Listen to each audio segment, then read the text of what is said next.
It kind of reminds me of early Leisure Suit Larry without the really cringy, over-sexualized stuff. Hey, what's up my lovelies? Welcome back to our video series where we jump from country to country, checking out my favorite games from said country. And depending where we visit, sometimes it feels like a mini vacation for me, taking me away from the never-ending Finnish winters. These videos go up every Wednesday, so don't forget to subscribe so you don't miss the next episode, and comment down below where you're watching from as I'm picking the next episode based on comments. And speaking of mini vacations, I could really use some sun, and when I saw the comment from Tall Guy on one of our previous episodes, I thought, hell yeah, let's check out some games from Greece. No, not that Greece. I'm talking about Dalmatis and Baklava kind of Greece. And hey, Tall Guy, remember that name because we're gonna come back to him later in the video.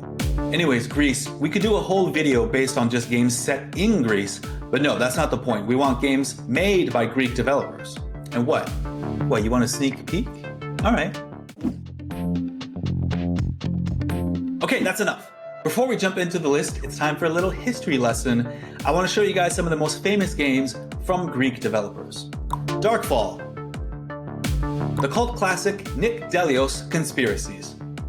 Chicken Invaders, a series that I definitely didn't know about until now and has been going on since 1999 with over 6 games in the series. And hey, these are my picks, so remember, if you don't like them, just come yell at me on Twitter. Okay, let's jump into the top 10 GDWC games from Greece. I'm bringing a lot of personal bias here for our number 10 spot. Disconnected from Your Host Klestas. It takes place in Canada, my home country, so obviously, I need to show it some love. You play as a detective tracking a serial killer in the dark and snowy mountains of Alberta. It was originally created for a game jam, and it's fully voiced, and he's even followed up with 2 more episodes. It kind of reminds me of a low-poly Firewatch, and while not the most polished, it definitely makes up with more heart. Wait. Next up, we have a game that I unfortunately haven't played. I really need to pick up a VR headset. Anyways, Morgue Agony from, and I only noticed this when I was actually writing the script, from Your Host Klestas, again, alongside Dimitris Dallas. The setup is that you're trapped in a morgue, and you need to find your way out by solving riddles from an unknown voice. Let's see if you can find the rest. All while facing a clock counting down to your demise. Imagine Saw Congratulations. meets an escape room, and that's what you'll get, Morgue Agony. In 7th place, we have Netherspace from... I should have already added a disclaimer that I'm going to completely butcher Greek names, but here we go. From Konstantinos. And this is their first game, which is incredibly impressive. Netherspace was developed for Pico 8, a game engine that sort of mimics the limitations of 8-bit systems like the NES. There are games like Celeste that were originally built on Pico 8. But hey, I got distracted. Back to Netherspace. The game is a retro shoot-'em-up with hints of bullet hell, and it uses modern upgrade systems, allowing you to build your ship to your preferred playstyle. Netherspace and its sequel are available now on Steam. Next up, we have the strikingly beautiful, hand-painted game, The Twin Experiment from P-Indie Games. You play as one twin as you try and find your sibling who's gone missing after being experimented on by the evil Dr. Mengele. The game is best described as puzzle adventure with, again, just amazing art and really distinctive environments. And if you can solve all of the clever puzzles, you might have a chance at reuniting with your lost twin. We're at the halfway point now, and I'll say this about me, is that I really love unique games that do something that have rarely been seen before, which I'll say is a teaser for our number 1 spot, but also our number 5 spot. Dare Enter My Dungeon from Denberg, which is yet another creation from a game jam. I first booted up the game, saw the UI, and thought, okay, so this is some sort of a party RPG and I'm just killing the boss? Nope, instead you play the boss. And hey, that's his name. And your job is to take out the party of heroes in front of you. And the gameplay turns out to be more of a puzzle tactics thing. It doesn't play out at all like an RPG. You have to consider your placement and who to take out first. And a few times I just ran into battle and was immediately taken out. There's a lot more depth here than I would seem. And I'll admit that visually it is pretty basic, but the hook here is really the chess-like combat system. You can give it a shot, it's available now on their itch.io page.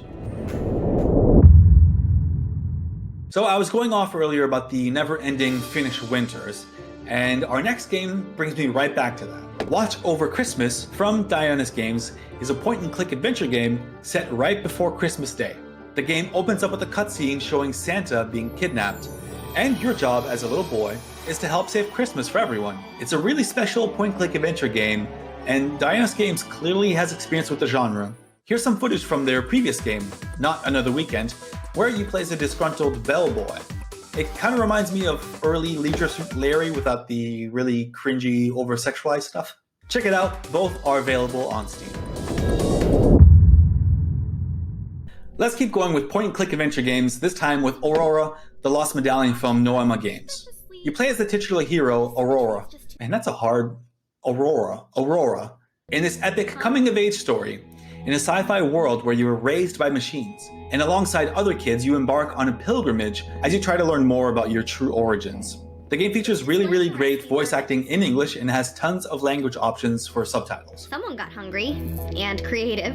There's still no release date yet, but go give them a wish list so you don't miss when the game actually goes live. Wouldn't want to get my tongue stuck on that. We've made it to the top 3, and I just realized that I'm going a little too easy on you guys. If you love punishing games, then listen up. Robbie Swifthand in the Orb of Mysteries is next. You play as Robbie, a thief on the hunt for really any treasure he can find. This mysterious spirit is trying to tell him about a massive reward for essentially saving the world, and all you can hear is massive treasure. The game is a pretty hardcore 2D puzzle platformer, and there are traps hidden just all over the place. You will die, and die a lot. Imagine Dark Souls with Spelunky and a splash of Indiana Jones. I mean, these reviews kind of tell you everything you need to know. Give it a shot now or pick up the demo on Steam. My top 3 is just going to offer you something very different every time. In the number 2 spot is The Shore from Dragon's Games. a first-person, atmospheric, sometimes cosmic horror adventure game. It starts off with your character stranded on a beach and things quickly turn Lovecraftian, with absolutely gigantic monsters and, well, no, you'll need to play it more to see for yourself. The visuals are absolutely gorgeous, the music and sound effects really help sell the theme and setting that you're in, and as does the unraveling story. It's an extremely popular game within the walking simulator genre, with already a whole bunch of Steam reviews. And if you're brave enough, a VR version was just released on Steam. And in my number 1 spot, the game that made me go, oh my god, this is incredible. A game from, do you remember at the beginning of the video, I told you about this tall guy? Well, Tall Guy gets the crown with his game, Apotheorasis, Lab of the Blind Gods. Other than these 8 words, I legit have nothing else to show you, and I'll explain more soon. Fresh blood? How intoxicating. In-game, a recent accident has left your character blind and unable to speak, and, well, no memory of your former self. Using only audio cues and the guidance of those around you, you must navigate the mysteries of this new life you inhabit. Don't you worry though, I'll guide you through. Take your time, follow my footsteps, and stay away from the edge. Using expertly recorded 3D binaural audio, Ready to become a god. the game asks you to block and shoot at targets in a 360-degree direction. You'll need to scroll your mouse wheel up or down to say yes or no. This series of wooden bridges connects us to the other side, where the waterfall is. Can you hear it? Yes. And the voice acting is absolutely incredible. It really just sells the whole game. This one character even reminds me so much of the Chancellor from Dark Crystal. Tell no one. Alright, that's a deep cut. Apotheorasis is incredibly unique. I've seen, or I guess I should say, I've heard binaural audio experiences, but never entirely dedicated to a video game like this. I don't know if the intentions were to create a game for those who are visually impaired, but the accessibility here is really unmatched. The game is still in development, but you can pick up Act 1 for free now on Steam. Huge recommendation from me. So that was my list, my top 10 games from GDWC from Greece. Let me know what game was your favorite, right down here in the comments below. Don't forget to subscribe so you don't miss the upcoming episodes. And feel free to join our Discord. We have both developers and gamers alike chatting together all day about all things video games. I really appreciate you watching. Until next time.